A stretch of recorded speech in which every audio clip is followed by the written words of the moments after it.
Finally আমরা lunch করতে বসে গেছি। আর আজকের খাবারটা খুব সুন্দর। আমার বর নিয়েছে ফিশ থালি আর আমি নেবো রাত থালি। আমি হচ্ছে ক্যামেরা খেতে খুব পছন্দ করি এই জন্য।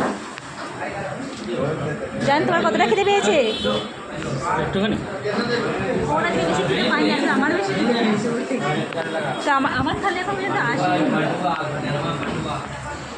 আজকে দিয়েছে সবজির তরকারি, ফিশ, আচার, ডাল, স্যালাড, ভাত আর পাঁপড়, প্রচুর অনেক জিনিস দিয়েছে, অনেক। মানে বাঙালিরা হচ্ছে এটাই চায়। গাইস আমার খাবারটাও চলে এসছে, যে ক্যাপস 2 পিস বাচ্চা ক্যামেরা দিয়ে এসছে, বড় দেয়নি, ভেবেছিলাম বড় দেবে।